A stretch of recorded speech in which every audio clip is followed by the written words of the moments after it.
La situation actuelle du Nigeria est toujours critique. Les manifestations sont allées au-delà des attentes. Avant de vous donner tout le détail sur cette affaire, j'aimerais d'abord vous inviter à vous abonner et à cliquer sur la cloche de notification pour ne pas rater mes prochaines vidéos. Salut les amis et bienvenue dans votre chaîne d'information préférée. Aujourd'hui on s'étape pour une nouvelle note d'information du côté du Nigeria où nous avons le peuple qui continue ses manifestations contre le gouvernement de Tinubu. Lors du 5e jour de manifestation à travers le Nigeria, lundi 5 août, les manifestants continuent à crier leur colère contre la politique économique du gouvernement, contre l'arrêt des subventions et le coût élevé de la vie. L'appel du président Bola Tinubu, dimanche 4 août, à ne pas manifester et à dialoguer n'a pas suffi à calmer les Nigérians. Depuis une semaine, ceux-ci continuent à dénoncer la mauvaise gouvernance, dans un mouvement lancé sur les réseaux sociaux. Que ce soit à Lagos, à Abuja, à Kaduna, à Gombe ou même à Kano où un couvre-feu de 24 heures est en vigueur. Les Nigérians ont recommencé à descendre dans les rues ce lundi matin. Car le discours du président Bola Tinubu ne les a pas convaincus. Ce week-end, le chef de l'État s'est adressé aux manifestants, leur disant qu'il les avait entendus, donc qu'il fallait désormais cesser les manifestations et dialoguer. Nous ne devons pas laisser la violence et la destruction déchirer notre nation, leur a-t-il dit. Le président n'a répondu à aucune de nos demandes, ont riposté des nombreux Nigérians sur les réseaux sociaux. Il demande une meilleure gouvernance, mais également le rétablissement de subventions, notamment sur l'essence, et une baisse des prix.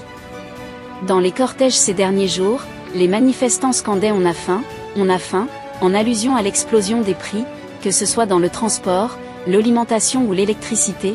En juin, l'inflation a atteint son plus haut niveau en 28 ans.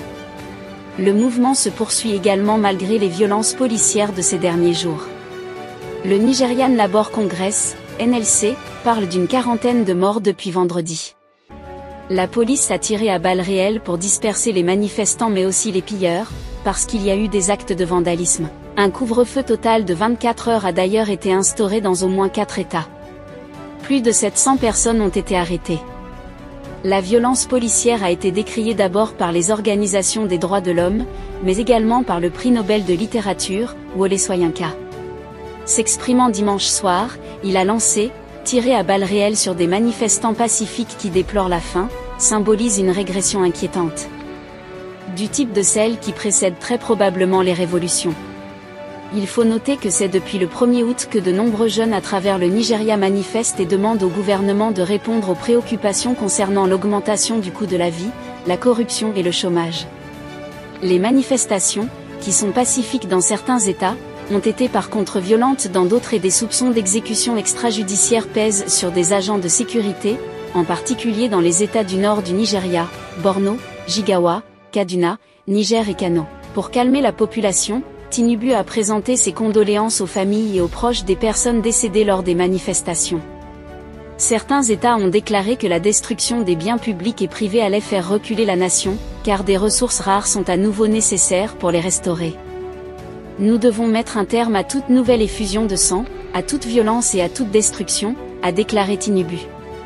Le président Tinubu a également profité de l'émission pour souligner certains des efforts de son gouvernement pour répondre aux préoccupations des Nigérians, notamment, la mise en œuvre du nouveau salaire minimum, le programme de prêts étudiants et la compensation d'obligations de change en cours d'environ 5 milliards de dollars, etc.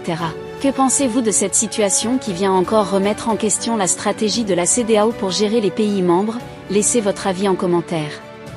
Si ça vous a plu, n'hésitez pas à vous abonner et à cliquer sur la cloche de notification pour ne pas rater mes prochaines vidéos.